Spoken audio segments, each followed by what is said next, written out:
السلام علیکم ورحمۃ اللہ وبرکاتہ۔ اعوذ باللہ من الشیطان الرجیم، بسم اللہ الرحمن الرحیم۔ وإلى مدين أخاهم شعيبا قال يا قوم اعبدوا الله ما لكم من إله غيره قد جاءتكم بينة من ربكم فأوفوا الكيل والميزان ولا تبخسوا الناس أشياءهم ولا تفسدوا في الأرض بعد إصلاحها ذلكم خير لكم إن كنتم مؤمنين ولا تقعدوا بكل صراط توعدون وتصدون عن سبيل الله من آمن به وتبغونها عوجا واذكروا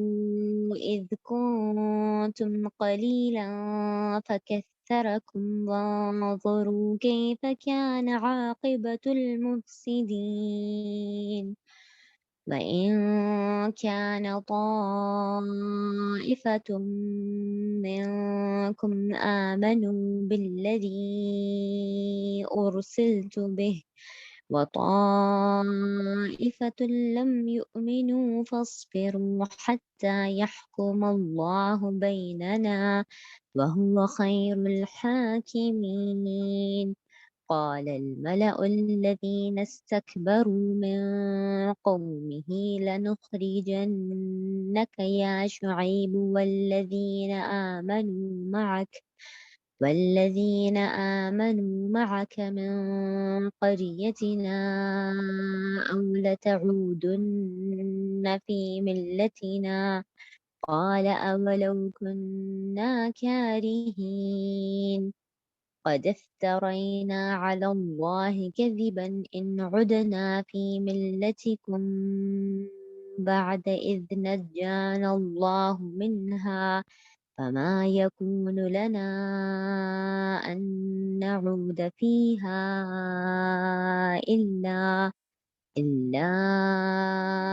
أن يشاء الله ربنا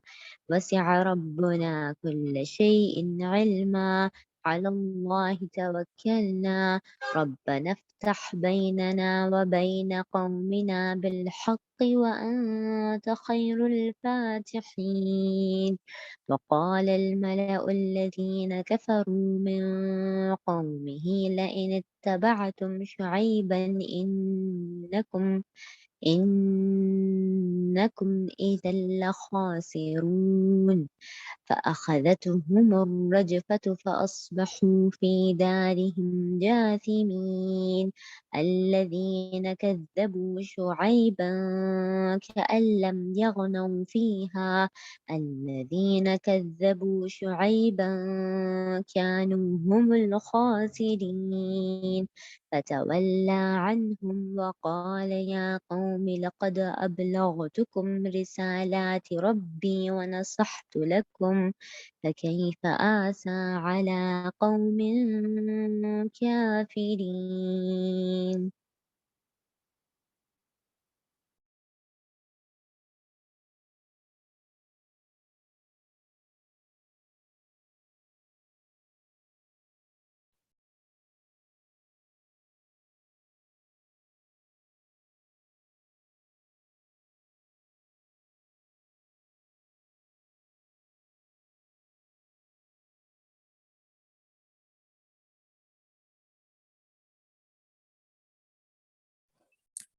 اعوذ باللہ من الشیطان الرجیم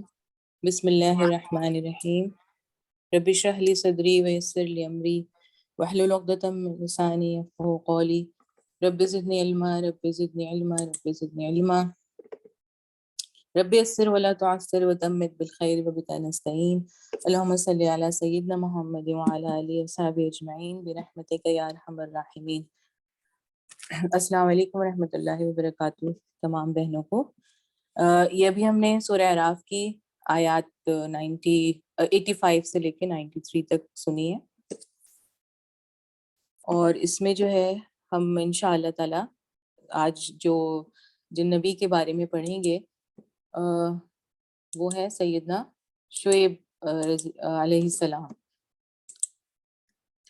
جی بہنوں، میری آواز سب کو ٹھیک آ رہی ہے نا؟ جی ناجیہ بالکل صاف آ رہی ہے۔ ٹھیک، اچھا۔ ہم دیکھتے ہیں کہ انشاء اللہ تعالیٰ سیدنا شعیب علیہ السلام، اور پھر میں آپ کو سامنے ان آیات کا ترجمہ بھی رکھوں گی انشاء اللہ تعالیٰ۔ سیدنا شعیب علیہ السلام کا ذکر 11 مرتبہ جو ہے وہ قرآن میں اللہ سبحانہ و تعالیٰ نے کیا ہے۔ ذکر کا مطلب یہ کہ انہوں نے یعنی کہ آیات میں نام کا تذکرہ آیا ہے۔ ویسے سورہ اعراف، سورہ ہود، سورہ حجر اور سورہ شعراء میں سیدنا شعیب رضی اللہ علیہ السلام کا ذکر آیا ہے۔ آپ پہلے نبی ہیں جو سیدنا ابراہیم علیہ السلام کے وفات کے تقریباً 600 سال بعد جو ہے وہ مبعوث ہوئے، اور آپ علیہ السلام جو ہے وہ خطیب الانبیاء کے نام سے مشہور ہیں۔ یعنی آپ سیدنا شعیب علیہ السلام کو اللہ تعالیٰ نے خطاب کرنے کی بہت بہترین جو ہے وہ دی تھی صلاحیت۔ تو اس یعنی یہی آتا ہے کہ جس طرح کا مفسرین کے یہ بیان ہے کہ جس طرح حضور پاک صلی اللہ علیہ وسلم کے کلام میں بہت زیادہ جو ہے وہ فصاحت و بلاغت تھی، اسی طرح کی حضرت شعیب علیہ السلام کے اس کے اندر فصاحت و بلاغت پائی جاتی تھی۔ آپ علیہ السلام جو ہے وہ مدین، اصحاب مدین اور اصحاب ایکا کی جو آتا ہے قرآن میں، یہ 2 اقوام کا نام آتا ہے، اور اس کے اندر جو ہے وہ آپ مبعوث فرمائے گئے ان دونوں قوموں کے اندر۔ یہ بہت بڑی تجارت پیشہ قوم تھی، اور شعیب علیہ السلام کا مرکز تبلیغ جو تھا وہ مدین کا علاقہ تھا۔ مدین کے لوگ سیدنا ابراہیم علیہ السلام کے بیٹے مدیان کی اولاد سے تعلق رکھتے تھے۔ یہ حضرت ابراہیم علیہ السلام کے تیسری بیوی سے ان کی اولاد تھی، اور یہ جو ہے یہاں پہ آ کے آباد ہوئی، اور انہی کے نام کے ساتھ جو ہے وہ اس علاقے کا نام مدین ہو گیا۔ اچھا بہنوں، اس میں ہم تھوڑی سی آج جو ہے باتیں دیکھیں گے انشاء اللہ تعالیٰ۔ یہ اس وقت موجودہ ہماری جو حالات ہیں، ویسے یعنی کہ جس کو میں کہوں کہ بزنس اور تجارت اور اکانومی دنیا کی جو اس وقت ہے، اس حساب سے اس قوم کے جو ہے ہم وہ دیکھیں گے کہ اس وقت جو حالات تھے اور اس وقت جو حالات ہیں وہ بالکل جو ہے ہمیں ملتے جلتے لگیں گے۔ تو انشاءاللہ ہم آہستہ آہستہ اس کو مطلب دیکھنے کی کوشش کریں گے جتنا بھی ہم اس سے سیکھ سکیں انشاءاللہ تعالی۔ اور یہ تمام انبیاء جو ابھی آپ کے سامنے ہماری بہنوں نے، رابعہ نے اور مریم نے رکھی تھیں، ان سے پہلے جو اکثر ایسا ہوا ہے کہ سورہ اعراف میں بھی، سورہ ہود میں بھی اور سورہ میں بھی 5 انبیاء کا مستقل ساتھ ذکر آیا ہے، جن میں سے آپ نے 4 کا ذکر ہم پہلے سنا ہے۔ ہم نے حضرت نوح، حضرت ابراہیم اور حضرت لوط، حضرت ہود، عاد، سمود، حضرت صالح علیہ السلام، سیدنا علیہ السلام۔ تو ان کے بعد جو ذکر آتا ہے وہ ہمیشہ حضرت شعیب علیہ السلام کا ذکر آتا ہے۔ تو جو وہ 3 دوسری اقوام جن کے پہلے ذکر آتے ہیں، ان میں صرف شرک، ان کی جو برائی دکھائی جاتی ہے وہ صرف شرک ہے۔ اور یہاں پہ جب ہم دیکھتے ہیں تو ہمیں جو ہے یہاں پہ نظر آتا ہے کہ ان کے اندر اور حضرت قوم لوط کے اندر جو ہے وہ اخلاقی برائی بھی پھیل گئی، اور اعتقادی تو تھی، یعنی شرک تو وہ کرتے ہی تھے، اور اس کے بعد انہوں نے اخلاقی جو ہے وہ بھی ان کے اندر بیماریاں پھیل گئی۔ تو یہاں جو ہے وہ سیدنا شعیب علیہ السلام جو ہے اپنی قوم کو آ کے جو سب سے پہلے دعوت دیتے ہیں وہ یہی کہتے ہیں کہ یا قوم اعبدوا اللہ ما لکم من الہ غیرہ، یعنی وہ ان کا جو اعتقادی وہ تھا وہ خراب ہو چکا تھا، وہ شرک میں مبتلا ہو چکے تھے۔ اور اس کے بعد جو یہاں پہ ہم دیکھتے ہیں کہ ان کے اندر پھر اخلاقی جو ہے وہ بیماریاں بھی پیدا ہوئیں، اور یہ اس دور کے ان کے چیلنجز تھے جو ابھی ہم دیکھتے ہیں کہ یہ سارے چیلنجز ہمارے دور کے بھی ہیں۔ یعنی ان کے اندر کرپشن، جس کو اب جو لیٹسٹ اس کا ورڈ ہے اور جو آج کل جو سمجھ میں آ جاتی ہے بات، وہ کرپشن ہے، یعنی کہ ظاہر ہے کہ اس میں خیانت اور ساری چیزیں آ جاتی ہیں۔ یہ قوم تھی جس سے سب سے پہلے ٹیکس لینا شروع کیا، تجارتی کاروبار میں ہر طرح کی ہیرا پھیریاں انہوں نے کی، جھوٹ بول کر مال بیچنا، کسی کی مجبوری سے فائدہ اٹھانا، دیتے وقت کم دینا اور لیتے وقت زیادہ لینا، راستے میں بیٹھ کر لوگوں کو پریشان کرنا، یعنی کہ ڈکیتی اور چوری اور رہزنی، یہ سارے ان کے جو ہے وہ اخلاقی ان کے اندر یہ چیزیں موجود تھیں۔ اب اگر ہم تھوڑا سا دیکھیں کہ یہ خرابیاں ان کے اندر آنے کی وجہ کیا بنی، یعنی کہ یہ اس علاقے میں آ کے آباد ہوئے، یہ تھوڑا سا اب میں آپ لوگوں کو یہ دکھاؤں گی، اس کا جو ایک نقشہ سا ہے آپ کے سامنے رکھوں گی کہ اس کے اندر یہاں ہم دیکھتے ہیں کہ یہ مدین کا علاقہ یہاں پہ ہے، اور یہاں پہ یہ قوم جو ہے وہ آباد ہوئی ہے آ کے، اور اس کے بعد جو ہے یہاں پہ آپ نے دیکھا کہ یہ تبوک کے راستے میں، یہ تبوک ہے جو اصل میں آتا ہے کہ مدین، یعنی کہ جو اس کے مفسرین نے جو اس کی تفسیر کی وہ یہ کہ مدین کا علاقہ بھی اس زمانے کی، یعنی کہ یہ بین الاقوامی تجارتی شاہراہ پہ واقع تھا، یعنی کہ یہ جو پوائنٹ تھا نا یہ بہت اہم پوائنٹ تھا، یہ ایسے اہم تھا کہ مدین کا اصل علاقہ حجاز کے شمال مغرب اور فلسطین کے جنوب میں بحر احمر اور خلیج عقبہ، یہ جو آ رہی ہے یہاں پہ اس کے یعنی یہ خلیج عقبہ، یہ جو چھوٹی سی جا رہی ہے یہاں پہ، یہ کے کنارے پر واقع تھا، مگر جزیرہ نما سینا کی مشرقی ساحل پر بھی تھا، یعنی اس کا کچھ سلسلہ پھیلا ہوا تھا، یعنی اس طرف بھی تھا۔ تو اس میں یہ تھا کہ قدیم زمانے میں جو تجارتی شاہراہ اور بحر احمر کے کنارے یمن سے مکہ اور ینبو ہوتی ہوئی شام تک جاتی تھی، اور ایک دوسری تجارتی شاہراہ جو عراق سے مصر کی طرف جاتی تھی، اس کے عین چوراہے پر اس قوم کی بستیاں واقع تھیں، یعنی کہ یہ بہت ہی اہم پوائنٹ تھا، بین الاقوامی تجارتی یعنی کہ راستہ تھا، اور یہ مدین کا اصل علاقہ یہ تھا۔ اور یہ جو ایکا اصحاب ایکا کا ذکر آتا ہے، ان کا یہ مفسرین نے کہا کہ یہ درختوں کو پوجنے والی قوم تھی، اور مطلب جو قرآن میں بھی آیا ہے اس کا ذکر اس میں، اور یہ تبوک کی طرف جو ہے وہ آباد تھی۔ تو یعنی یہ سارا جو ہم دیکھتے ہیں، اور ابھی بھی ہمیں جو ہے نا اس طرف جائیں تو یہ بدع میں جو ہے وہ ان کے شعیب علیہ السلام، سیدنا شعیب علیہ السلام کے جو ہے وہ مقامات یہاں پہ ملتے ہیں، اور آپ دیکھیں گے کہ یہ جو ہے قوم لوط کے علاقے سے بھی یہ بہت قریب جگہ ہے، اور یہاں سارا یہ مدائن صالح اور یہ سارا عرب کا علاقہ ہے، اور اس کے بعد یہاں سے جا کے یہ ادھر شام، اور یعنی یہ تجارتی راستہ تھا۔ اور اس وقت ہم دیکھ رہے ہیں کہ یہ جو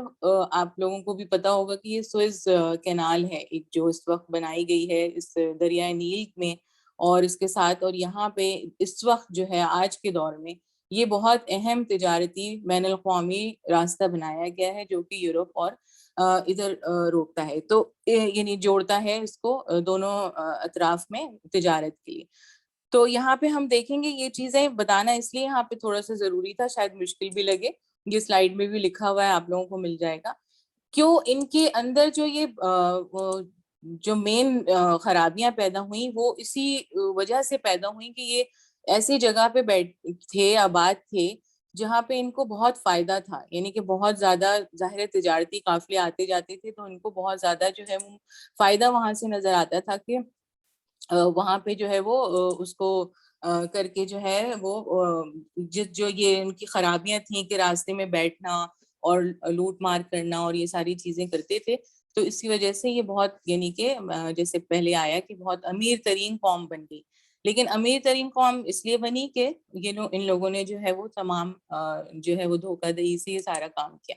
اس کے بعد ہم دیکھیں گے کہ آپ صلی اللہ علیہ وسلم کی ایک حدیث میں رکھوں گی آپ کے سامنے کہ آپ صلی اللہ علیہ وسلم نے یہ روایت حکیم بن حزام رضی اللہ عنہ سے ہے کہ نبی کریم صلی اللہ علیہ وسلم نے فرمایا کہ خرید و فروخت کرنے والوں کو اختیار ہے کہ جب تک وہ ایک دوسرے سے جدا نہ ہوں یا آپ نے جدا نہ ہو، تو اگر دونوں نے سچائی اختیار کی اور ہر بات کھول کھول کر بیان کی تو ان کی خرید و فروخت میں برکت ہوگی، اور اگر انہوں نے کچھ چھپائے رکھا یا جھوٹ بولا تو ان کی خرید و فروخت کی برکت ختم کر دی جائے گی۔ اور ایک اور حدیث آپ صلی اللہ علیہ وسلم کی اسی حوالے سے ہمیں ملتی ہے کہ خرید و فروخت میں دھوکہ دینا مکروہ ہے۔ عبداللہ بن عمر رضی اللہ عنہ سے یہ روایت ہے کہ ایک شخص حبان بن منقذر رضی اللہ عنہ نے نبی کریم صلی اللہ علیہ وسلم سے عرض کیا کہ وہ اکثر خرید و فروخت میں دھوکہ کھا جاتے ہیں۔ اس پر آپ صلی اللہ علیہ وسلم نے ان سے فرمایا کہ جب تم کسی چیز کی خرید و فروخت کرو تو یوں کہہ دیا کرو کہ بھائی دھوکہ اور فریب کا کام نہیں۔ تو اب یہاں پہ ہم نے دیکھا، جو ہم نے ابھی آیات کی تلاوت سنی ان کا میں آپ کے سامنے ترجمہ رکھتی ہوں۔ تھوڑی سی کچھ چند آیات کا شروع کی. اس میں ہم دیکھتے ہیں کہ اور مدین والوں کی طرف ہم نے ان کے بھائی شعیب علیہ السلام کو بھیجا. انہوں نے کہا، اس نے کہا، اے برادران قوم، اللہ کی بندگی کرو، اس کے سوا تمہارا کوئی خدا نہیں ہے، تمہارے پاس تمہارے رب کی صاف رہنمائی آ گئی، لہٰذا وزن اور پیمانے پورے کرو، لوگوں کو ان کی چیزوں میں گھاٹا نہ دو اور زمین میں فساد برپا نہ کرو جبکہ اس کی اصلاح ہو چکی ہے، اسی میں تمہاری بھلائی ہے اگر تم واقعی مومن ہو. اور زندگی کے ہر راستے پہ رہزن بن کر نہ بیٹھ جاؤ کہ لوگوں کو خوف زدہ کرنے اور ایمان لانے والوں کو خدا کے راستے سے روکنے لگو اور سیدھی راہ کو ٹیڑھا کرنے کے در پر ہو جاؤ. یاد کرو وہ زمانہ جب کہ تم تھوڑے تھے، پھر اللہ نے تمہیں بہت کر دیا، اور آنکھیں کھول کر دیکھو کہ دنیا میں مفسدوں کا کیا انجام ہوا ہے. تو یہاں پہ اگر ہم دیکھیں رک کے تھوڑا سا، یہ کہ یہ والی جو آیات آئیں کہ اللہ سبحانہ وتعالیٰ نے فرمایا کہ یہ تو ہم نے دیکھی ان کی یہاں پہ چیزیں کہ ان کے اندر کیا کیا برائیاں آ گئی تھیں، اور اس کے بعد ہم یہ دیکھیں کہ یہ جو آیت اللہ تعالیٰ نے فرمائی کہ وزن اور پیمانے پورے کرو، لوگوں کو ان کی چیزوں میں گھاٹا نہ دو اور زمین میں فساد برپا نہ کرو. تو یہاں سوچیں رک کے تھوڑی دیر کے لیے کہ ناپ تول میں کمی، فساد فی الارض کیسے ہے، یعنی کیسے فساد فی الارض جو ہے وہ بنتی ہے، یہ ناپ تول کی کمی. اور یہ بہت اہم بات ہے، اس کو ہمیں بہت سمجھنے کی اس وقت ضرورت ہے کہ جس طرح ہم دیکھتے ہیں اگلی اس میں دیکھیں کہ سورہ رحمان آیت نمبر 7 سے 9 میں اللہ پاک فرماتے ہیں کہ آسمان کو اس نے بلند کیا اور میزان قائم کر دی، اس کا تقاضا یہ ہے کہ تم میزان میں خلل نہ ڈالو، انصاف کے ساتھ ٹھیک ٹھیک تولو اور ترازو میں ڈنڈی نہ مارو. یہ بھی جو ہے سورہ رحمان کی آیات ہیں.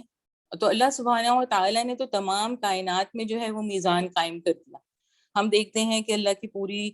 جو دنیا ہے وہ اس وقت کس طرح سے جو ہے وہ پوری کی پوری ایک توازن، ایک میزان کے ساتھ جو ہے وہ قائم ہے.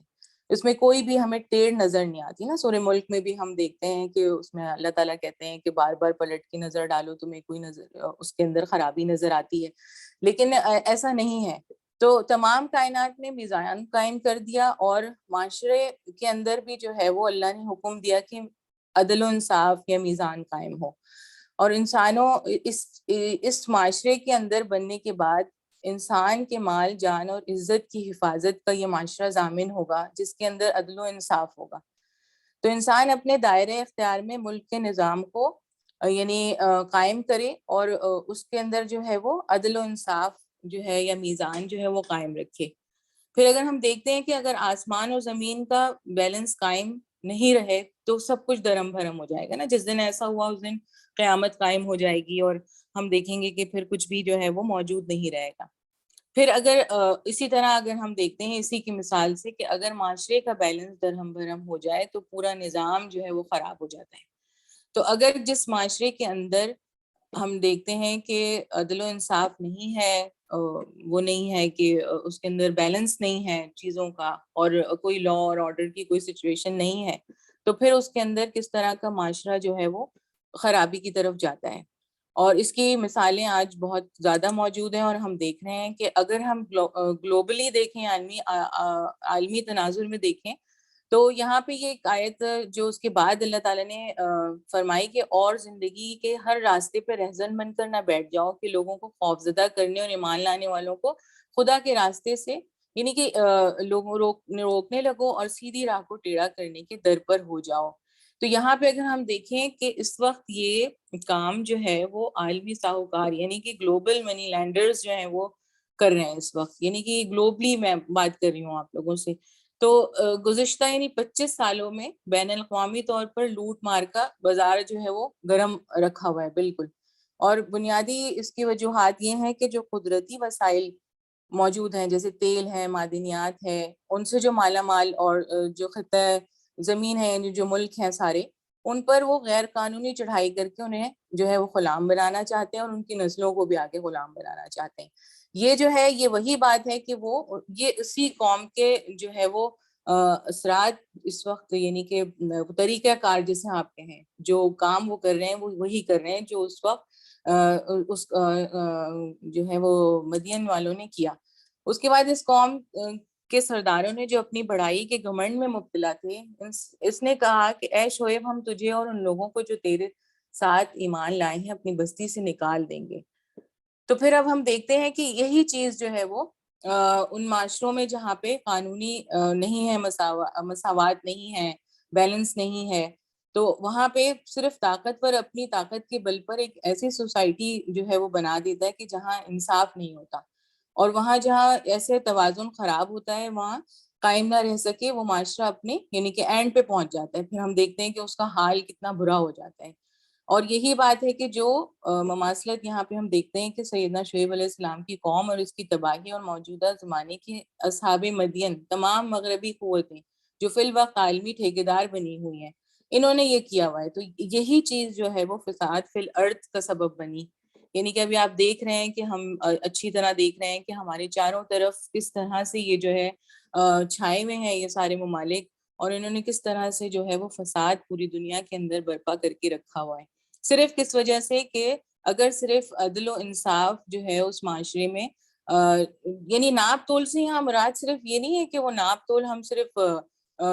لینے دینے کی چیزیں ہیں، خرید و فروخت کی چیزیں، ظاہر ہے وہیں سے شروع ہوتی ہے وہ بات، لیکن وہ بہت آگے تک وہ بات جاتی ہے، چھوٹی بنیاد پہ شروع ہو کے وہ بات آگے تک جاتی ہے۔ اب یہاں پہ گلوبل ابھی ہم نے بات کی، تو اگر ہم دیکھیں تو یعنی سوسائٹی جو اس کی ہے، یعنی معاشرتی پرسپیکٹیو، یعنی جو ایک سوسائٹی بنتی ہے اس کے اندر کیا ہوتا ہے کہ معاشرے میں فساد اگر ہے، پھیل گیا معاشرے میں فساد، تو اس کے نتائج کیا ہوتے ہیں کہ کرپشن ایٹ آل لیولز، یعنی پھر سارے لیول کے اوپر جو ہے وہ کرپشن شروع ہو جاتا ہے، اور پھر مافیا گروپس بن جاتے ہیں، اس کے اندر کوئی روک ٹوک نہیں ہوتی، جس کا جو دل چاہتا ہے وہ اپنی اندھی مچا لیتا ہے۔ پھر جب لوگ قبول کرنے لگتے ہیں تو اب کیا ہوتا ہے کہ جب مافیا گروپس بن گیا اور کرپشن شروع ہو گیا تو یہ پھر کیا ہوا کہ لوگوں نے اسے ایکسیپٹ کرنا شروع کر دیا، یعنی قبول کرنے لگے اس بات کو کہ ہاں یہ اس طرح ہو رہا ہے، تو اس کے نتیجے میں کیا ہوتا ہے کہ پھر ڈپریشن یا پھر بغاوت، دو رویے سامنے آتے ہیں۔ ڈپریشن کیوں ہوتا ہے؟ اس لیے کہ جب آپ کو جو آپ کا مطلوبہ حق ہے وہ نہیں ملے گا،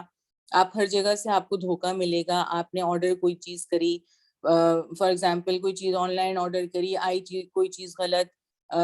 جو چیز آپ خریدنے گئے وہ آپ کو ملی نہیں، جہاں آپ جو خریداری کرنے جا رہے ہیں وہاں پہ ہر چیز آپ کو کم دی جا رہی ہے اور آپ نے پیسے پورے دیے، تو یہ ساری چیزیں انسان جب محسوس کرتا ہے اور وہ کچھ نہیں کر سکتا تو پھر وہ ڈپریشن کی طرف جاتا ہے، یا پھر دوسری صورت ہے کہ وہ بغاوت کی طرف جاتا ہے۔ تو ہر جگہ جو ہے اس طرح پھر معاشرے میں خیانت نظر آنا شروع ہو جاتی ہے، اور وہ صبح سے شام تک یا ہر وقت جو ہے انسانوں کو خائن لوگوں سے واسطہ پڑتا ہے، یہ نہیں پتہ چلتا کہ ہاں بھائی کون صحیح بولے گا۔ یہ ہم اپنے اگر ملک میں جائیں اور خاص طور سے اگر کراچی میں جائیں تو ہم اچھی طرح سے یہ بات سمجھ لیتے ہیں کہ وہاں پہ کتنے زیادہ جو ہے وہ اس وقت ہمیں یہ چیزیں دیکھنے میں مل رہی ہیں۔ تو اس کے بعد جو ہے آگے ہم دیکھیں تو خیانت بھی پھر کہاں سے کہاں تک چل رہی ہے، یعنی کہ یہ بالکل چھوٹے لیول سے مزدور طبقہ ہے، نوکری پیشہ، پھر تجارت اگر کوئی کرتا ہے، پھر اگر کوئی منسٹر ہے، اور اس کے بعد اگر کوئی پھر وہاں جا کے وہ بن جاتا ہے کیا نام ہے حکمران، تو اگر ہر حکمران لیول سے لے کے یا تو آپ یوں کر لیں کہ مزدور طبقے تک، یا پھر مزدور طبقے سے لے کے حکمران تک جو ہے وہ ساری ہمیں نظر آتی ہے کہ وہاں پہ مستقل جو ہے وہ کرپشن کا ایک بازار گرم ہے، اور ہر ایک جو ہے وہ اس کے ساتھ جو ہے وہ موجود ہے، اور اس میں جو ہے وہ کرنے میں شامل ہے، یعنی وہ خیانتیں کرنے میں شامل ہیں۔ تو اس کو ہم دیکھیں کہ پھر یہ میں نے آپ کے سامنے پہلے سب سے پہلے دنیا کی تصویر رکھی، اور اس کے بعد جو ہے میں نے آپ کے سامنے جو ہے یہ سوسائٹی کا ایک وہ رکھا۔ اب سوسائٹی کا امپیکٹ یہی بات ہے کہ یا تو وہ انفرادی ہمارے اعمال کی وجہ سے جا رہا ہے معاشرے کے اوپر، اور معاشرہ اس سے بگڑ رہا ہے نا۔ تو اگر ہم صرف اپنی انفرادی سطح کا جائزہ لیں کہ ہم کہاں پر خیانت کرتے ہیں، اللہ سبحانہ و تعالیٰ کی دی ہوئی ہر چیز نعمت ہے، یعنی اس نے جو ہمیں چیزیں عطا کی ان میں جو کچھ میرے ذہن میں آئی وہ یہی تھیں، اور بھی بہت کچھ ہے جو اس نے ہمیں دیا ہے۔ ہدایت، سب سے پہلے اس نے ہمیں ہدایت کی روشنی سے نوازا، یہ بھی اس کی نعمت ہے۔ جو اس نے ہمیں جسم دیا، ہاتھ پاؤں دیے، آنکھیں، کان، جو بھی کچھ جسم کا حصہ دیا، اس کو اگر ہم اس کی رضا کے مطابق نہیں استعمال کریں گے یا اس کی رضا کے مطابق ہم نہیں چلیں گے تو پھر ہم یہ ہماری خیانت ہوگی۔ یہ بھی ہماری طرف سے خیانت ہوگی. اسی طرح اگر ہدایت کا جو صحیح منبع ہے یا جو صحیح چیز ہے، جو صحیح بات ہونی چاہیے ہدایت کے راستے پہ چل کے، ہدایت حاصل کر کے ہمیں صراط مستقیم پہ جو چلنا چاہیے، اگر وہ نہیں کریں گے تو وہ خیانت ہے. جسم کی میں نے آپ سے بات کی صلاحیتیں، اس میں ہمیں کیا کیا تھا کہ جو بھی مختلف ہم اپنی صلاحیتوں کا جائزہ لے سکتے ہیں کہ اس نے ہمیں بولنے کی صلاحیت دی یا ہمیں لکھنے کی دی یا ہمیں پڑھنے کی دی یا ہمیں جس قسم کی بھی اس نے صلاحیت دی وہ ہم جائزہ لیں. علم، اس نے ہمیں علم کی بھی بہت بڑی نعمت سے نوازا ہمیں. پھر یہ کہ رشتے، اس نے ہمارے درمیان رشتے جو جوڑ دیے، اس نے ہمیں بہت سارے مختلف رشتوں میں جوڑ دیا ہے. یعنی کہ شوہر بیوی کا رشتہ ہے، ماں باپ کا رشتہ ہے، بہن بھائیوں کا رشتہ ہے، اور اولاد کے ساتھ رشتہ ہے. تو ان رشتوں میں ہم بہت چھوٹی چھوٹی چیزوں میں آ کے جو ہے نا خیانت کے مرتکب ہو جاتے ہیں. یعنی کہ جیسے کہ میں اپنے حق تو میں چاہتی ہوں مجھے سارے ملیں، لیکن میں اپنا فرض ادا کرنا نہیں چاہتی. یعنی میں شوہر سے یہ تو چاہتی ہوں کہ وہ مجھے سارے میرے حقوق دے، لیکن میرے جو فرائض اس کی طرف بنتے ہیں وہ میں اس میں ڈنڈی مار لیتی ہوں. یہ عام زبان میں جو یہ خیانت اور یہ ناپ تول میں کمی اور یہ جو ساری وہ ہے، یہ سورہ مطففین میں بھی ہم پڑھتے ہیں، اس میں ڈنڈی مارنا یعنی تباہی ہے ڈنڈی مارنے والوں کے لیے. تو یہ رشتوں کے اندر ہم بہت چھوٹے لیول کے اوپر یہ ساری چیزیں کر رہے ہوتے ہیں. ان کے حقوق کو جو ہے وہ مطلب نہیں ادا کر رہے ہوتے. اپنی طرف سے جو ہے وہ اس میں ہم چاہتے ہیں کہ ہمارے تو سب کچھ مل جائے ہمیں، لیکن ہم دینے کے وقت جو ہے وہ اس کو روک لیں اپنے پاس. دیتے وقت ہم کم دیں، لیتے ہوئے ہم پورا چاہتے ہیں. اسی طرح ماں باپ کے حقوق ہیں کہ جب ہم مطلب وہ تو اللہ تعالیٰ نے ہر جگہ فرمایا قرآن میں کہ ان کے کتنے زیادہ حقوق ہیں ہمارے اوپر، لیکن جب ہم دیکھتے ہیں کہ وہ بوڑھے ہو جاتے ہیں تو پھر ان کو فرمایا گیا کہ نہ کریں، اف تک نہ کہیں ان کے ساتھ. لیکن جب وہ بوڑھے ہو جاتے ہیں اور جن کے ساتھ بوڑھے ماں باپ رہتے ہیں ان کو یہ بات اچھی طرح سے اندازہ ہو سکے گی کہ جس طرح انہوں نے بچپن میں ہمیں سنبھالا اور ہمارے حقوق ادا کیے، ہم ان کے جو ہے وہ اپنی طرف سے ان کے حقوق میں بھی ڈنڈی مار جاتے ہیں. یعنی کہ ان کو نیگلیکٹ کر دینا یا ان کو کوئی چیز ان کے جواب نہیں دینا بات کا، کچھ اس طرح کی بہت ساری چیزیں چھوٹی چھوٹی سی ہیں روزمرہ کی جو ہم کر رہے ہوتے ہیں. اور اسی طرح پھر بہت سارے رشتے ہم دیکھیں اپنے آس پاس کے ہیں، اپنے خاندان کے ہیں، سسرالی رشتے داریاں ہیں.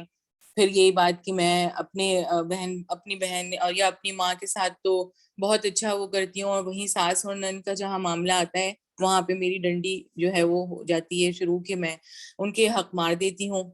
کیونکہ وہ تو میرے سسرالی رشتے دار ہیں. اور اسی طرح سے یہ ساری چیزیں جو ہے وہ میں مطلب ہم لوگ کر رہے ہوتے ہیں، ہم دیکھتے ہیں کہ یہ ہو رہا ہے ہم سے. تو اللہ تعالیٰ ہمیں ان چیزوں سے محفوظ رکھے. پھر ایک جو اور چیز آتی ہے کہ رائے کا اظہار، یعنی کہ مجھے جو رائے دینے کا ایک حق دیا گیا کہ میں جو ہوں اپنی کسی چیز پہ بھی کہیں بھی رائے رکھتی ہوں تو مجھے اس کو دینا ضروری ہے. یعنی میں اس کو چھپاؤں نہ.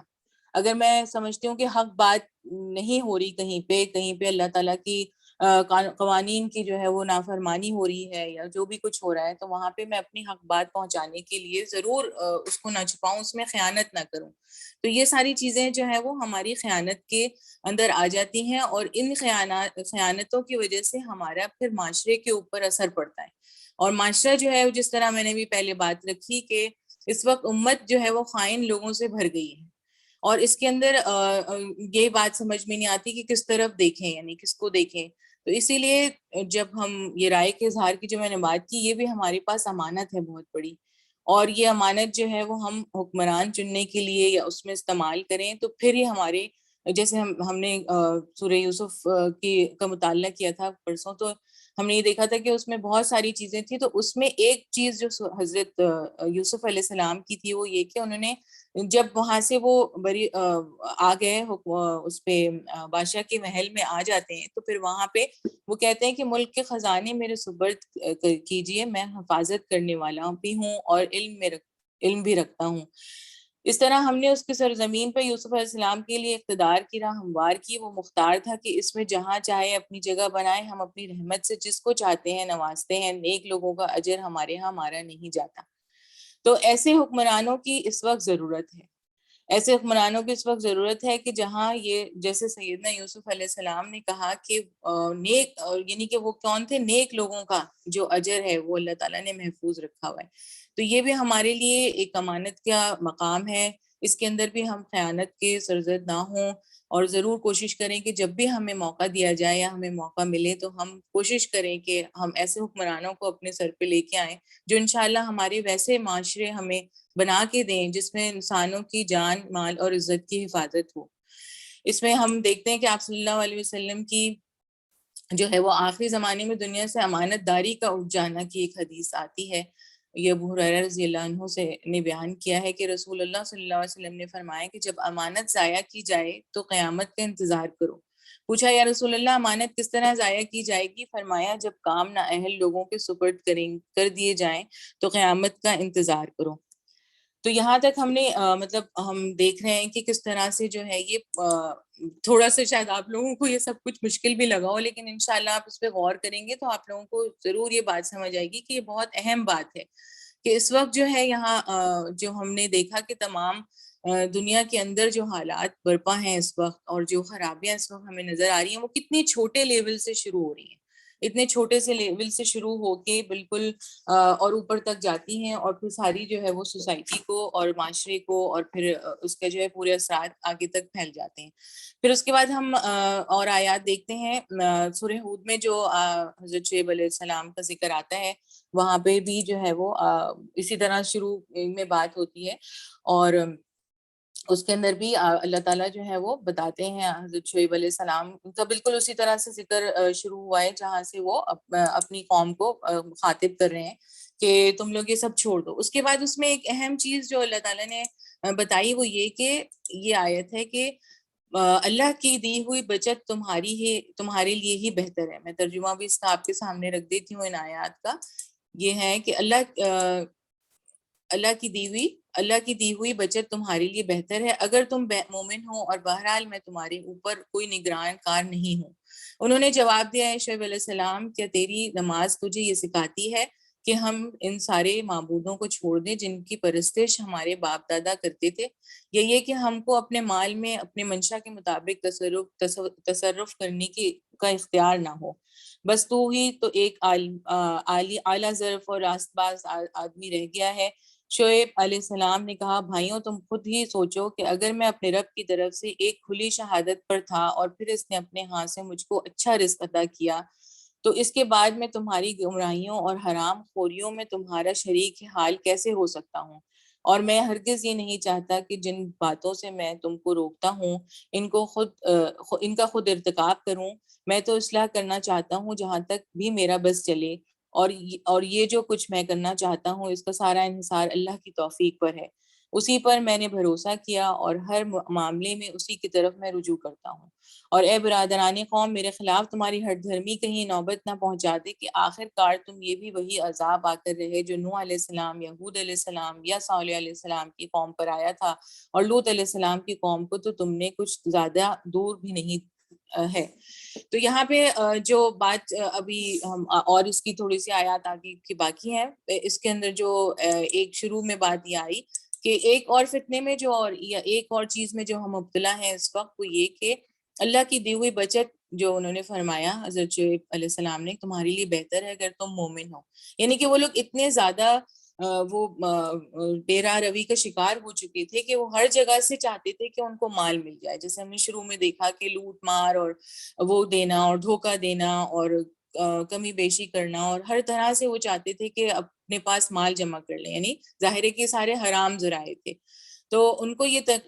جو ہے نصیحت کرتے ہوئے سیدنا شعیب علیہ السلام نظر آتے ہیں کہ اپنی جو تمہیں اللہ نے دی ہے چیز وہ تمہارے لیے بہتر ہے اور وہی کافی ہے اگر تم اس پہ رہو. اور اس کے اندر ایک چیز ہم نے جو پہلے بھی دیکھی تھی، مریم نے ہمیں بہت اچھی طرح شکر گزاری کے بارے میں بتایا تھا کہ شکر کا جو جذبہ ہے وہ اپنے اندر ضرور پیدا کریں ہر حال میں. چاہے ہمیں کم ہی اللہ تعالیٰ ہمیں لگے کہ ہمیں کم ملا ہے یا ہمیں لگے کہ ہمیں زیادہ ملا ہے، لیکن ہم ہر طرح سے جو ہے شکر گزاری کریں. اس وقت جو ایک اور یعنی اسی وجہ سے جو فتنہ برپا ہوا ہے وہ کریڈٹ کارڈز کا. پہلے تو یہ ہمیں وہاں پہ صرف مغربی ممالک میں نظر آتا تھا اس کا رواج، لیکن اب ہمارے یہاں بھی ہم لوگ اس کے محتاج ہو چکے ہیں. یعنی بہت زیادہ لوگ جو ہے وہ کریڈٹ کارڈز کو استعمال کرتے ہیں، اور اس کے اندر وہ کتنے بڑے نقصانات بھی اٹھاتے ہیں.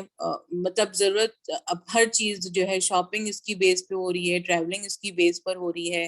ہر چیز خرید و فروخت، گھر خریدنا اور ہر چیز جو ہے وہ اس پہ ہو رہا ہے. اور اس کے ساتھ ہوتا کیا ہے کہ یہ وہی قرض والا معاملہ ہے کہ آپ قرض دار ہو گئے، اور اگر آپ قرض پہ وقت نہیں اتارتے تو پھر اس کے کتنے نقصانات اور پریشانیاں لوگوں کو اٹھانی پڑتی ہیں. تو اگر یہ چیزیں ہم مطلب سمجھنا چاہتے ہیں اور اپنے آپ کو اس آیت سے یہ بات سیکھنا چاہتے ہیں کہ جو بچت اور جو چیز، یعنی وہ والی محاورہ ہے نا کہ اپنے چادر دیکھ کے اپنے پاؤں پھیلانا والی جو بات ہے، کہ جتنا اللہ تعالیٰ نے ہمیں نوازا ہے ہم اتنا ہی جو ہے وہ استعمال کرنے والے ہوں انشاءاللہ، اور اسی میں گزارا کرنے والے ہوں. اگر ہم اس فتنے میں مبتلا ہیں تو انشاءاللہ ہم اس سے بچ جائیں. اس کے بعد یہاں پہ اللہ اور اس سے آگے آیات جو تھی وہ یہ تھی کہ کیا تیری نماز تجھے یہ سکھاتی ہے کہ ہم ان سارے معبودوں کو چھوڑ دیں جن کی پرستش ہمارے باپ دادا کرتے تھے.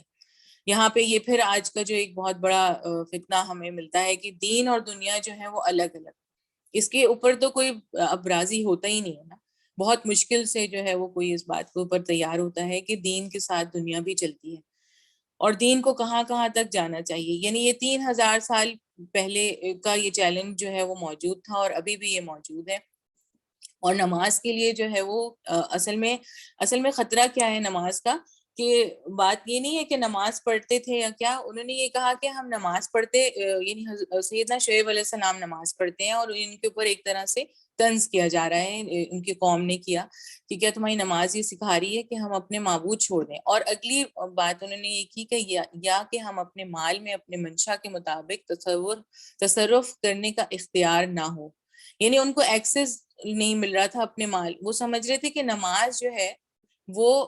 یعنی کہ سمجھ رہے تھے اس بات کو، جو بات ہم نے نہیں سمجھی، وہ اس بات کو سمجھ رہے تھے کہ نماز کیا کام کرتی ہے کہ وہ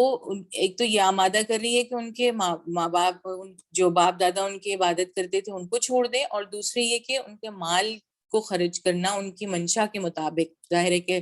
حرام طریقوں سے بھی روکے گی.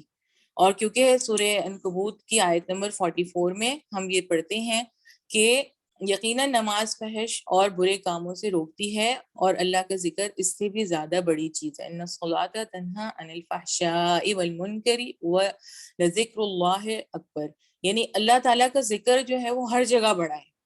جس رب نے نماز کا حکم دیا وہ تو 24 گھنٹے کا رب ہے نا، وہ ہر جگہ موجود ہے. وہ تو ہر جگہ موجود ہے. وہ میری شادیوں میں بھی موجود ہے، وہ میرے گھر میں بھی موجود ہے، وہ میرے ہر جگہ موجود ہے. وہ جو ہے میں جہاں بھی جاؤں وہ حکمران کی کرسی پہ بھی موجود ہے. اور وہ مطلب جس نے یہ حکم دیا ہے وہ ہر جگہ موجود ہے. ایسا تو نہیں ہے کہ وہ صرف نماز کا حکم دے کے جو ہے وہ چلا گیا. وہ جنازے میں بھی ہے، وہ شادی میں بھی ہے، وہ کاروبار میں بھی ہے، وہ پارلیمنٹ میں بھی ہے، وہ حکمرانوں کی جگہ پہ بھی ہے، وہ مسجد میں بھی ہے، وہ مسجد سے باہر بھی ہے. تو یہ بات جو ہے ہمیں بہت سمجھنے کی ضرورت ہے کہ ایک تو یہ چیز کہ نماز جو ہے وہ روکتی ہے برے کاموں سے، اور اس سے ہی وہ مطلب سمجھ گئے یہ اشارہ. اور ہم یہ چیک کریں کہ ہماری نمازیں، یعنی نماز سے مطلب یہ کہ عبادت تو اللہ کی جو رب یہ حکم دینے والا ہے اس کی عبادت ہر جگہ کرنی ہے. اور پھر ایک چیز ان کو یہ بھی تھی کہ وہ جان گئے تھے کہ نماز جو ہے وہ روکتی ہے جو ہے وہ برے کاموں سے. تو اب جب انہوں نے نماز پڑھنا شروع کر دی تو اس کا مطلب یہ نہیں ہوگا کہ یہ خاموشی سے اپنی نماز پڑھتے رہیں گے، بلکہ اس کے اثرات اور اس کی چیزیں اور اس کی نصیحتیں اور وعظ اب شروع ہو جائیں گے، ہے نا. یہ خطرہ تو ابھی تک موجود ہے ہماری نمازوں سے، اور لوگ اسی لیے گھبراتے ہیں. اور نمازیں پڑھنے میں ہمیں جو ہے ہم دیکھتے ہیں کہ وہ پھر کس طرح سے جو ہے اس کے اثرات لیتے ہیں لوگ جو اس کو سمجھ جاتے ہیں، اور جن کی نمازیں اس لیول کی ہوتی ہیں واقعی میں کہ وہ اس طرح کا اس لیول پہ پہنچ کر جو ہے وہ ان کو خطرہ ہو جائے کوئی ان کی نماز سے. تو یہ چیز ہم نے یہاں پہ دیکھی کہ یہ ان کی جو قوم تھی انہوں نے کہا کہ یہ آپ نے یہ سب کچھ مطلب کیا کیا ہوا ہے کہ یہ ہمارے لیے مشکل ہو رہی ہے اس وقت، اور یہ یہاں پہ روکنا مطلب انہوں نے کہا کہ آپ رک جائیں اس سے اور ہمیں جو ہے وہ اپنا کام کرنے دیں. تو جو چیز بہنوں حرام طریقے سے جب مال کمانے کی عادت ہو جاتی ہے نا تو پھر حلال طریقے سے جو ہے وہ کمانا مشکل لگنے لگتا ہے، اور انسان جو ہے پھر وہ اس کے ذرائع، کیونکہ وہ آسان ہے، حرام مال کمانا آسان ہے انسان کے لیے، تو وہ جو ہے اس میں اس کو آسانی ہوتی ہے اور وہ کمانے لگتا ہے اچھی طرح سے، اور اس کو بہت زیادہ مزہ آنے لگتا ہے۔ پھر جب اس سے کہا گیا کہ یہ سورہ اعراف کی آیات میں آتا ہے جو ہم نے شروع میں دیکھی تھی، اور اس کی بھی یہ ترجمہ پورا میں آپ کے سامنے اب رکھتی ہوں، کہ اگر تم میں سے ایک گروہ اس تعلیم پر جس کے ساتھ میں بھیجا گیا ہوں ایمان لاتا ہے اور دوسرا ایمان نہیں لاتا، تو صبر کے ساتھ دیکھتے رہو یہاں تک کہ اللہ ہمارے درمیان فیصلہ کر دے، اور وہی سب سے بہتر فیصلہ کرنے والا ہے۔ اس کی قوم کے سرداروں نے جو اپنی بڑائی کے گھمنڈ میں مبتلا تھے، اس سے کہا کہ اے شعیب علیہ السلام، ہم تجھے اور ان لوگوں کو جو تیرے ساتھ ایمان لائے ہیں اپنی بستی سے نکال دیں گے، ورنہ تم لوگوں کو ہماری ملت میں واپس آنا ہوگا۔ شعیب علیہ السلام نے جواب دیا، کیا زبردستی ہمیں پھیرا جائے گا خواہ ہم راضی نہ ہوں؟ ہم اللہ پر جھوٹ گڑنے والے ہوں گے اگر تمہاری ملت میں پلٹ آئے، جبکہ اللہ ہمیں اس سے نجات دے چکا ہے، ہمارے لیے تو اس کی طرف پلٹنا اب کسی طرح ممکن نہیں، اللہ یہ کہ خدا ہمارا رب ہی ایسا چاہے۔ ہمارے رب کا علم ہر چیز پر حاوی ہے، اسی پر ہم نے اعتماد کر لیا۔ اے رب، ہمارے اور ہماری قوم کے درمیان ٹھیک ٹھیک فیصلہ کر دے، اور تو بہترین فیصلہ کرنے والا ہے۔ اس کی قوم کے سرداروں نے جو اس کی بات ماننے سے انکار کر چکے تھے آپس میں کہا، اگر تم نے شعیب علیہ السلام کی پیروی قبول کر لی تو برباد ہو جاؤ گے۔ مگر ہوا یہ کہ ایک دہلا دینے والی آفت نے ان کو آ لیا اور وہ اپنے گھروں میں اوندھے پڑے کے پڑے رہ گئے۔ یعنی یہ والی آیت دیکھیں آپ کے، اس میں بھی وہ سردار جو تھے وہ اس بات ماننے سے انکار کر چکے تھے، کہ انہوں نے کہا کہ تم شعیب کی پیروی اگر قبول کر لیتے ہیں، شعیب علیہ السلام کی تو قبول کر لی تو برباد ہو جائیں گے۔ یعنی کہ ان کو لگا کہ جب وہ ہمیں روکیں گے، ہمیں رکنا پڑے گا، اگر ہم ان کی بات کریں گے تو ہمیں یہ تمام جو ان کے ذرائع تھے، جو ان کی خرابیاں تھیں، یہ ساری چیزوں سے انہیں بچنا پڑے گا، جھوٹ بول کر ان کو جو انہوں نے مال بیچتے تھے اس سے ان کو رکنا پڑے گا، اور کسی مجبوری سے فائدہ اٹھانے سے ان کو، یعنی یہ سارے جو چیزیں ان کے اندر موجود تھیں اس سے ان کو رکنا پڑے گا۔ تو ان کو یہی لگا کہ ہم جو ہے سیدنا شعیب علیہ السلام کی جو ہے وہ بات نہیں مانتے اور اس کو چھوڑ دیتے ہیں، اور پھر انہوں نے ان کو یہ بھی کہا کہ ہم آپ کو اپنی قوم سے نکال دیں گے باہر۔ تو پھر جو ہے یہاں پہ بھی ذکر آیا کہ مگر ہوا یہ کہ ایک دہلا دینے والی آفت نے ان کو آ لیا اور وہ گھروں میں اپنے اوندھے کے اوندھے پڑے رہ گئے۔ جن لوگوں نے شعیب علیہ السلام کو جھٹلایا وہ ایسے مٹے کہ گویا کبھی ان گھروں میں بسے ہی نہ تھے۔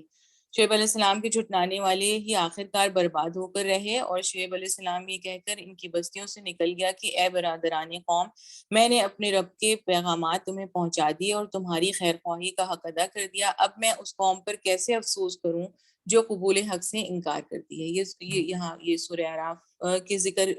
کی بات ہوئی۔ اس کے بعد ہم پھر اگر دیکھیں تو سورہ ہود کے اندر اس کا بھی ترجمہ ہم پورا اگر پڑھیں تو اس میں یہ آتا ہے کہ انہوں نے کہا، پہلے تو یہ بات یہاں تک ہو گئی نا کہ روکا گناہ ایک آلہ، بس تو ایک آلہ ظرف اور راست باز آدمی رہ گیا ہے، یہاں تک ہم نے دیکھا تھا۔ شعیب علیہ السلام نے کہا، بھائیوں تم خود ہی سوچو کہ اگر میں اپنے رب کی طرف سے کھلی شہادت پر تھا اور پھر اس نے اپنے ہاں سے مجھ کو اچھا رزق بھی عطا کیا، تو اس کے بعد میں تمہاری گمراہیوں اور حرام خوریوں میں تمہارا شریک حال کیسے ہو سکتا ہوں؟ اور میں ہرگز یہ نہیں چاہتا کہ جن باتوں سے میں تم کو روکتا ہوں ان کا خود ارتکاب کروں، اور میں تو اصلاح کرنا چاہتا ہوں جہاں تک بھی میرا بس چلے، اور یہ جو کچھ میں کرنا چاہتا ہوں اس کا سارا انحصار اللہ کی توفیق پر ہے، اسی پر میں نے بھروسہ کیا اور ہر معاملے میں اسی کی طرف میں رجوع کرتا ہوں۔ اور اے برادران قوم، میرے خلاف تمہاری ہٹ دھرمی کہیں یہ نوبت نہ پہنچا دے کہ آخر کار تم پھر بھی وہی عذاب آ کر رہے جو یہ ہم نے پڑھ لیا تھا۔ اور اس کے بعد یہاں سے پڑھنا تھا کہ دیکھو اپنے رب سے معافی مانگو اور اس کی طرف پلٹ آؤ،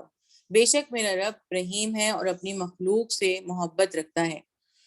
اور اس کے بعد انہوں نے کہا کہ جواب دیا، اے شعیب علیہ السلام، تیری بہت سی باتیں تو ہماری سمجھ ہی میں نہیں آتی، اور ہم دیکھتے ہیں کہ تو ہمارے درمیان ایک بے زور آدمی ہے، تیری برادری نہ ہوتی تو ہم کبھی کا تجھے سنسار کر چکے ہوتے، تیرا بلبوتا تو اتنا نہیں کہ ہم پر بھاری ہو جائے۔ یہاں سے دیکھیں چند آیات کو اگر ہم پیچھے سے دیکھیں تو ایک جو حضرت شعیب نے سیدنا شعیب علیہ السلام نے اپنے لیے بات کی کہ ان کو رزق یعنی رزق جو اللہ تعالیٰ نے دیا تھا وہ رزق حسنہ دیا تھا، اور یہ دونوں چیزوں پہ آتا ہے کہ انہوں نے فرمایا تھا کہ یہ مجھے ملا ہے اللہ کی طرف سے، اور یہ وحی کی بھی نعمت ہے، یعنی اللہ نے ان کو یہ رزق دونوں چیزوں میں آیا کہ یہ وحی اور جو ہدایت اللہ تعالیٰ نے ان کو دی تھی وہ والا بھی رزق ہے یہ، اور اس کے علاوہ جو ہے وہ جو رزق عام ہے، جو یعنی کھانے پینے کا جو ہم عام طور پہ رزق کا مطلب لیتے ہیں وہ والا رزق بھی ہے۔ یہ یہاں آیت نمبر 88 میں یہ آتا ہے کہ ربی ورزقنی منہ رزقا حسنا، یعنی کہ یہاں پہ یہ ہم دیکھ رہے ہیں کہ یہ لفظ آ رہا ہے، اور یہ بڑا اچھا بھی لگ رہا ہے پڑھنے میں کہ کوئی رزق ہے جو بہت احسن طریقے کا ہے نا، حسن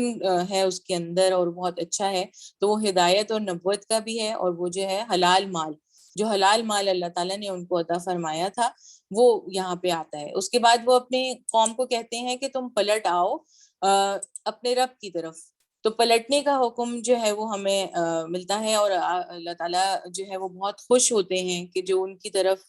توبہ کر کے واپس پلٹتے ہیں جو لوگ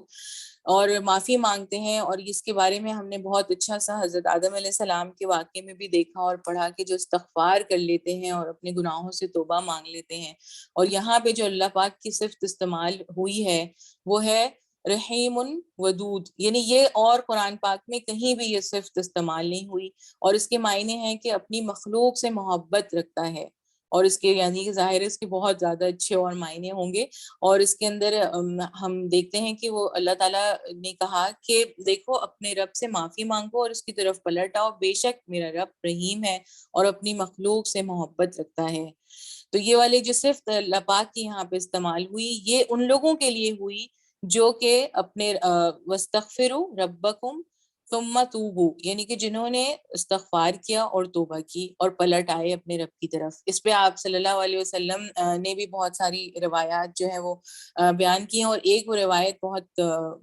مشہور ہے کہ جو ایک شخص جا رہا ہوتا ہے اور جس کے مطلب اس کا مفہوم یہ ہے نا کہ وہ اس کا سامان سارا اونٹ پہ لدا ہوتا ہے اور وہ صحرا میں جا رہا ہوتا ہے، اور وہ صحرا میں جب جاتا ہے تو وہاں دیکھتا ہے کہ اس کا اونٹ جو ہے وہ وہاں سے کھو گیا ہے، اور اس کے بعد وہ بڑا سخت پریشان ہوتا ہے کہ اس کو سارا ساز و سامان ظاہر ہے اس کے اوپر رکھا ہوتا ہے، تو وہاں پہ یہ دیکھتا ہے کہ یہ میرا اونٹ کہاں کھو گیا، اور اس کے بعد جب اسے ڈھونڈتا ہے اور پھر جب وہ اچانک اس کے سامنے آ جاتا ہے تو جو اس شخص کو جو خوشی محسوس ہوگی اس اونٹ کے ملنے پر،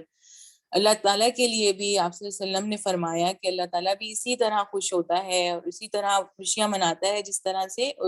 وہ شخص منا رہا ہے اس اونٹ کے ملنے پہ جب اس کا کوئی بندہ، کوئی گناہ گار بندہ توبہ کر کے اس کی طرف پلٹ آتا ہے۔ تو یہاں پہ ہم نے دیکھا کہ یہ کتنا اہم ہے اس وقت کہ ہم جو ہے وہ توبہ استغفار کا جو ایک راستہ ہے اس کو کھلا رکھیں اپنے لیے، اور جو بھی ہم سے غلطیاں اور گناہ سرزد ہوتے ہیں اس کو ہم دیکھیں کہ اس میں ہم نہ پڑیں۔ دوسری یہ چیز اس کے اندر ہم نے دیکھی کہ پھر عذاب کی جو شکل ان کے اوپر آئی، دوسری یہاں پہ آیا کہ وہ مطلب آخر کار جب ہمارے فیصلے کا وقت آ گیا تو ہم نے اپنی رحمت سے شعیب علیہ السلام اور اس کے ساتھی مومنوں کو بچا لیا، اور جن لوگوں نے ظلم کیا تھا ان کو ایک سخت دھماکے نے ایسا پکڑا کہ وہ اپنی بستیوں میں بے حس و حرکت پڑے کے پڑے رہ گئے، گویا وہ کبھی وہاں رہے بسے ہی نہ تھے۔ سنو مدین والے بھی دور پھینک دیے گئے جس طرح سمود پھینکے گئے تھے۔ یہ سورہ ہود کی آیات ہیں، اور سورہ ہود میں اللہ تعالیٰ نے تمام ایسی جو اقوام جن کے اوپر عذاب آیا اور جنہوں نے کفران نعمت کیا اور جو سب کچھ کیا ان کے لیے اللہ تعالیٰ نے بہت سخت الفاظ استعمال کیے نا کہ دور پھینک دیے گئے جس طرح سمود دور پھینکے گئے تھے۔ تو یہاں پہ ایک تو جو آیا تھا کہ سیدنا لوط علیہ السلام کا واقعہ ان کے بہت قریبی کا واقعہ تھا، اور انہوں نے وہ آثار بھی دیکھے تھے، اور تمام جو ہیں وہ اقوام کے انہوں نے عذاب دیکھے، جیسے ہم نے پچھلی آیت میں پڑھا بھی کہ وہ کہتے ہیں مثال دیتے ہیں کہ تمام نبیوں کی جن کے اوپر عذاب آیا ایسی ہی عذاب چاہتے ہو، تو انہوں نے بھی کتنی ڈٹائی سے جواب دیا نا کہ ہاں اگر تم، اور دوسری صورتوں میں ایک آدھ جگہ پہ جو ہے ان کا ذکر وہاں پہ یہ آیا کہ انہوں نے بادل کا عذاب بھی مانگا کہ گرا دو آسمان سے ہمارے اوپر کوئی چیز، اور یہاں جو سے ہم نے سورہ اعراف میں دیکھا وہاں آواز کا ذکر ہے، اور یہاں پہ جو ہے وہ سخت دھماکے اور ایک جگہ پہ زلزلے کا ذکر ہے، یعنی کہ 3 طرح کے عذاب ان کے اوپر اللہ تعالیٰ نے بھیجے۔ مفسرین نے لکھا کہ پہلے تو ہے وہ بجلی جو ہے آسمان سے گرنا شروع ہو گئی شعلوں کی شکل میں، اور اس کے بعد جو ہے وہ ہوائیں بھی، آندھی بھی چلنے لگی بہت تیز تیز، اور آواز بھی بہت زیادہ تیز آئی، جس کی وجہ سے وہ لوگ جو ہے وہ پریشان ہو گئے اور بے چین ہو گئے اور بھاگنا شروع ہو گئے. اور پھر اس کے بعد زلزلہ بھی، زمین بھی ہلنا شروع ہو گئی، جس کے اوپر وہ لوگ اوندھے لیٹ گئے. یعنی کہ یہ جو آیا کہ پڑے رہ گئے بے حس و حرکت. جاسمین کا جو لفظ آتا ہے اس کے اندر کہ وہ ایسے ہو گئے الٹے منہ کے بل، اپنے پیٹوں کے بل جو ہے وہ لیٹ گئے اس سے بچنے کے لیے. تو یہ عذاب دیکھیے کہ ہم دیکھتے ہیں کہ یہ عذاب کن کے اوپر آیا؟ اس قوم کے اوپر آیا جو کیا کر رہی تھی، جو وہی تمام چیزوں میں مبتلا تھی جو ہم نے ابھی ساری دیکھی پیچھے، کہ جو کرپشن اور خیانت اور بددیانتی اور ان سب چیزوں کے اندر جو مبتلا تھی. اس قوم کے اوپر کتنا سخت عذاب اللہ تعالیٰ نے نازل فرمایا کہ وہ وہیں کے وہیں رہ گئے، اور ایسے ہوئے جیسا کہ وہ بستیوں میں بے حس و حرکت پڑے رہ گئے، جیسے کہ وہ وہاں کبھی بسے ہی نہ تھے. اس طرح کی بستیاں جو ہیں وہ اجڑ گئیں. اور یہی آتا ہے کہ ان کے جو دیکھے گئے آثار وہ تقریباً انہیں سے ملتے تھے جو کہ مدائن صالح، یعنی کہ جو عاد و سمود ان کا طریقہ تھا کہ وہ پہاڑیوں کو کاٹ کاٹ کے اور اتنی مضبوطی سے گھر بناتے تھے اس زمانے میں، اس وقت. تو وہ اس لیے بناتے تھے نا کہ وہ ہر چیز سے بچ جائیں اور وہ محفوظ ہو جائیں وہاں پہ، اور ان کو کوئی چیز جو ہے وہ نہ نقصان پہنچا سکتی تھی، نہ کچھ کر سکتی تھی. تو لیکن ان کو یہ نہیں پتا تھا کہ اللہ کا جو ہے وہ کیا اصول ہے نا. اللہ کا بھی تو اصول ہے کچھ. اللہ نے اپنا اصول رکھا ہے کہ جب ایک حد تک جو ہے وہ دیتا ہے مہلت عمل لوگوں کو کرنے کے لیے، اور پھر جس قوم کا وقت پورا ہو جاتا ہے، جس قوم کی مہلت کا وقت پورا ہو جاتا ہے، تو پھر اس کے بعد وہ اس کو عذاب میں، یعنی اس کے اوپر نازل کر دیتا ہے. تو یہی بات ہے بہنوں کہ اس وقت جو ہے ہم لوگ ہمارے جو ہے یہی ہم لوگ کہتے ہیں نا کہ کوئی اس طرح کی عذاب کی شکل ہماری امت پر نازل نہیں ہوگی، کیونکہ آپ صلی اللہ علیہ وسلم کی دعا ہے اور وہ ہمیں ملتی ہے کہ میری امت کے اوپر جو ہے وہ ایسا کوئی عذاب نازل نہ کیا جائے. لیکن ہم بھی دیکھتے ہیں کہ ہم کتنے مختلف چیزوں سے گزر رہے ہیں، اور اس وقت تو ہم یہ تو چیزیں ہیں ہی جو آتی ہیں، زلزلے اور طوفان اور اس طرح کی چیزیں تو دنیا میں ہوتی ہی رہتی ہیں اور ہم دیکھتے رہتے ہیں. لیکن ابھی جو 1-2 سال سے ہم مبتلا ہیں جس چیز میں، اس کو بھی ہم دیکھیں تو یہ بھی کچھ یعنی کہ ایک عذاب سی ہی کی شکل لگتی ہے کہ جس نے دنیا کو پورا بند کر دیا. اور یہ جو کووڈ-19 کا جو پورا دور گزرا، ہم لوگ بھی اس میں اتنا سخت پریشان رہے، اور سبھی لوگ جو ہے وہ اس میں مبتلا ہوئے. اللہ تعالیٰ نے جن کو اس سے نکالا وہ ان کو اپنی حفاظت میں رکھے، اور باقی بھی سب کو لوگوں کو حفاظت میں رکھے. تو اس میں جو ہے وہ ہم دیکھتے ہیں کہ پھر سیدنا شعیب علیہ السلام کی دعا تو کوئی وہ نہیں تھی، مطلب یہ والی دعا بس ملتی ہے ایک ہمیں کہ اے رب ہمارے اور ہماری قوم کے درمیان ٹھیک ٹھیک فیصلہ کر دے، اور تو بہترین فیصلہ کرنے والا ہے. تو یہاں پہ جو ہے وہ ہم نے یہ دیکھا، اور ہم نے دیکھا کیونکہ اس کے اندر جو ہے وہ بہت چیزیں، مطلب اس قوم کی یہ ایک عمل اتنا سنگین تھا کہ جس کی وجہ سے جو ہے وہ پوری ابھی ہونے کی وجہ سے بھی ہم دیکھتے ہیں کہ یہ پورا جو ہماری دنیا ہے اور سوسائٹیز ہیں پوری کی پوری کرپٹ ہوئی ہوئی ہیں اس وقت، اور خراب ہوئی ہوئی ہیں، اور وہاں سکون کہیں میسر نہیں ہے. اور پھر ہم یہ دیکھتے ہیں کہ کرنے کے کام ہمیں اس سے کیا کیا مل رہے ہیں کہ ہم امانت داری جو ہے وہ پوری کریں نا اپنی چیزوں اور زندگی میں. جو ابھی ہم نے اوپر دیکھی تھی کہ اللہ تعالیٰ نے جو ہمیں نعمتیں عطا فرمائی ہیں وہ کیا کیا ہیں، اور وہ ساری اس کی امانت ہے ہمارے لیے. اور اپنی چیزوں اور زندگی میں امانت داری ہمیں رکھنی بہت ضروری ہے. اس میں جو ہے وہ ایک ہم چھوٹا سا واقعہ سیدنا عمر رضی اللہ عنہ کا بھی دیکھتے ہیں نا کہ جو جب وہ ان کے دور خلافت کا ایک واقعہ ہے وہ آتا ہے بہت مشہور، کہ وہ ایک جاتے تھے اور دیکھتے تھے گھروں میں کہ کیا ہو رہا ہے. تو وہ جا کے دیکھتے ہیں ایک گھر میں، تو وہ بچی جو ہے اپنی ماں کو دودھ میں پانی ملانے سے منع کر رہی ہوتی ہے نا. تو ماں کہتی ہے نا کہ آپ مجھے کیوں منع کر رہی ہیں؟ تو وہ کہتی ہے کہ خلیفہ الوقت نے جو ہے اس بات کو منع کیا ہے. تو ماں کہتی ہے کہ اس وقت تو وہ نہیں دیکھ رہے، لیکن جو ہے وہ پھر کہتی ہے بچی کہ اللہ تو اس وقت دیکھ رہا ہے ہمیں. تو اللہ جو ہمیں دیکھ رہا ہے، یہ سوچ رکھ کے ہم اپنی تمام زندگی کو اگر گزاریں کہ اللہ جو ہے رب العالمین، اللہ سبحانہ و تعالی وہ ہمیں دیکھ رہے ہیں، تو ہم جو ہے وہ اس میں اپنے آپ کو بالکل یعنی کہ ایزی نہ کریں اس بات سے کہ کبھی ہم جس طرح وہ نماز میں ہر جگہ موجود ہے، ہر جگہ ہم دیکھتے ہیں کہ وہ اس نے جو حکم دیا ہے وہ وہاں موجود ہے. تو ہم کبھی بھی اس بات سے نہ چوکیں کہ وہ ہمیں نہیں دیکھ رہا، چاہے ہم تنہائی میں ہوں، چاہے ہم پبلک میں ہوں، چاہے ہم کہیں بھی ہوں. اور پھر ہم اپنا پورا فرض ادا کریں اور جس کو دیں اس کا حق پورا دیں. کوئی ذمہ داری ہمیں دی جائے تو اس کا پورا حق ادا کریں. اور اس کے بعد ہم نے دیکھا کہ شکر گزاری اور توبہ و استغفار ہم کریں. پھر ہم یہ دیکھتے ہیں نا کہ ان چیزوں کے جو اثرات، جو عدل و انصاف ہونے سے جو اس کے اثرات اگر معاشرہ خراب ہونے کے اوپر جاتے ہیں، تو اگر عدل و انصاف ہوتا ہے تو معاشرہ اس سے بہترین نظر بھی آتا ہے. یعنی کہ ہم دیکھتے ہیں کہ جو مثالیں دیتے ہیں نا ہم